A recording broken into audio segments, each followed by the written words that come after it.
టాలీవుడ్లో క్యారెక్టర్ ఆర్టిస్ట్గా గుర్తింపు తెచ్చుకున్న నటీమణుల్లో హేమ ఒకరు. 3 దశాబ్దాలకు పైగా తెలుగులో సినిమాలు చేస్తూ క్యారెక్టర్ ఆర్టిస్ట్గా మాత్రమే కాకుండా లేడీ కమెడియన్గా కూడా పలు చిత్రాల్లో అలరించారు హేమ. నటిగా తను ఎవరో చాలామందికి తెలిసినా తన పర్సనల్ లైఫ్ గురించి, పెళ్ళి, పిల్లల గురించి చాలా తక్కువ మందికే తెలుసు. ఆంధ్రప్రదేశ్ రాజోలులో జన్మించిన హేమ 1989లో సినీ పరిశ్రమలోకి అడుగుపెట్టింది. ఆమె మొదటి చిత్రం బాలకృష్ణ హీరోగా నటించిన భలే దొంగ. కామెడియన్గా, క్యారెక్టర్ ఆర్టిస్ట్గా హేమ వందల చిత్రాల్లో నటించారు. ఈ మధ్య ఆమెకు ఆఫర్స్ తగ్గాయి. సిల్వర్ స్క్రీన్పై తక్కువగా కనిపిస్తుంది. అయితే హేమ ముందుగా దూరదర్శన్ ఛానల్లో నటిగా తన కెరియర్ని ప్రారంభించింది.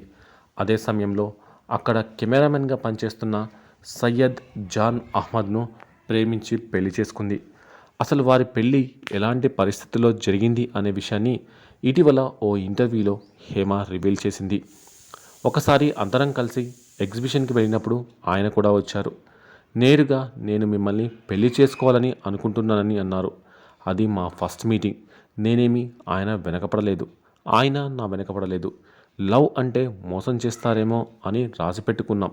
కానీ ఇతను పెళ్లి చేసుకుంటా అన్నాడు. మోసం చేసే క్యారెక్టర్ కాదు అనిపించింది. అలా మాట్లాడుకోవడం మొదలుపెట్టాము అంటూ తన లవ్ స్టోరీ గురించి హేమ చెప్పుకొచ్చింది. ఆ తర్వాత జాన్ వాళ్ళ అన్నయ్య వచ్చి మా అమ్మతో మా గురించి చెప్పారు. ఆయన చెప్పి వెళ్ళిపోయిన తర్వాత మా అమ్మ చెయ్యి విరగ్గొట్టింది. అప్పుడు నా కెరియర్ పీక్లో ఉంది. క్షణం తర్వాత మంచి క్యారెక్టర్ ఆర్టిస్ట్గా గుర్తింపు వచ్చింది. పెళ్లికి ముందు కూడా చాలా బిజీగా ఉన్నాను. ఊరి నుంచి వచ్చి సంపాదించాలి, సాధించాలి అని అమ్మకు ఉంది. అవన్నీ పక్కన పెట్టేసి పెళ్ళి అనేసరికి 18 ఏళ్లకే ఏంటిది అని అమ్మ విపరీతంగా కొట్టింది. అప్పుడు అమ్మకు చెప్పకుండా రిజిస్టర్ మ్యారేజ్ చేసుకున్నాము. 19 ఏళ్ళు వచ్చిన తర్వాత ఇళ్లలో పెళ్లి గురించి చెప్పాం. ఆ తర్వాత గెట్ టుగెదర్ ఏర్పాటు చేసి ఇండస్ట్రీ వాళ్ళని పిలుచుకొని పెళ్లి గురించి అనౌన్స్ చేశాం. వాళ్ళు ముస్లింలు కాబట్టి నాకు తలాక్ చెప్పి వేరే వాళ్ళ దగ్గరికి వెళ్తాడేమో అని భయంతో రిజిస్టర్ మ్యారేజ్ చేసుకున్నాను. అలా అయితే ఇంకొక పెళ్లి చేసుకునే అవకాశం ఉండదు అని కాస్త తెలివిగా ఆలోచించాను అంటూ తను పెళ్లి చేసుకున్న పరిస్థితి గురించి కూడా హేమ రివీల్ చేసింది. ఆర్థికంగా కూడా అన్నీ ఆలోచించే పెళ్లి చేసుకున్నానని హేమ తెలిపింది. ఇప్పుడంతా లక్షల్లో ఆలోచిస్తున్నారు, కానీ అప్పుడు వేలల్లోనే ఆలోచించేవారు.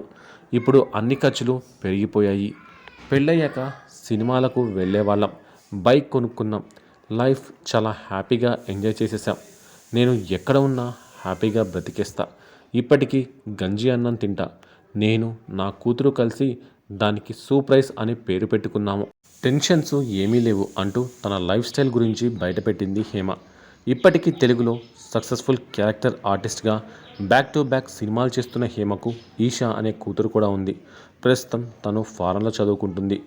ఇక ఇటీవల ఎక్కడ చూసినా కూడా హేమ పేరే వినిపిస్తుంది. బెంగళూరు రేవ్ పార్టీలో పాల్గొన్న హేమ తనకు అక్కడ లేదు అనే బుకాయించే ప్రయత్నం చేసింది. కానీ పోలీసులు ఆధారాలతో సహా బయటపడడంతో హేమ కథ అడ్డం తిరిగింది. ఎప్పుడైతే రేవ్ పార్టీ న్యూస్ మీడియాలో వచ్చిందో వెంటనే తాను అక్కడ లేను అని హైదరాబాద్లోని ఓ ఫామ్ హౌస్లో చిల్ అవుతున్నా అని చెప్పుకొచ్చింది. దాంతో పోలీసులు పట్టుబడ్డ వారిలో హేమ ఉన్నారంటూ ఫోటోను విడుదల చేశారు.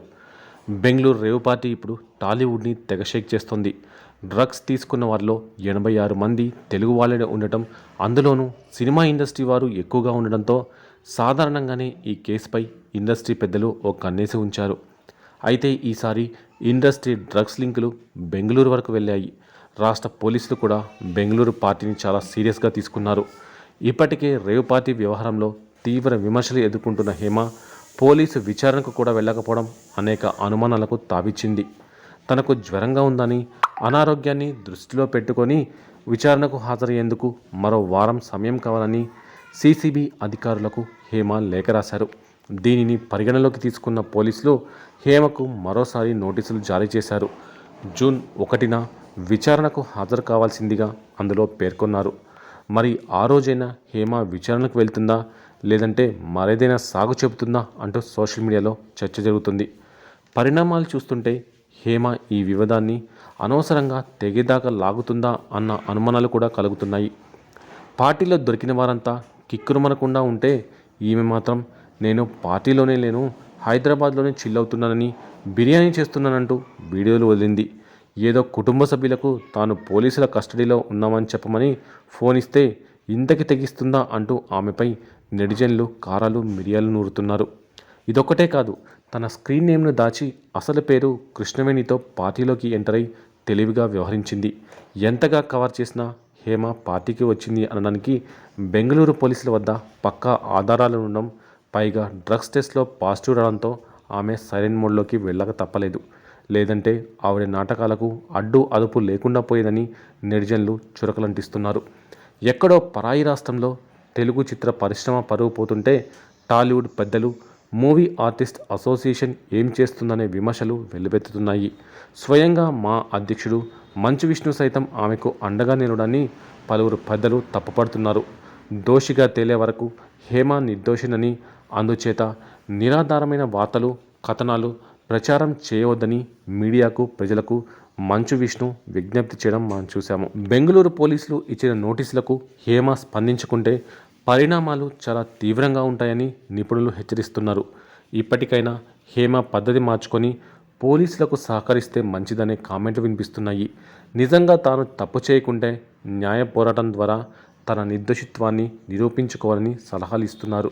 మరి హేమ ఎలాంటి నిర్ణయం తీసుకుంటుంది? చివరికి నిర్దోషిగా బయటికి వస్తుందా లేదా అన్నది చూడాల్సి ఉంది.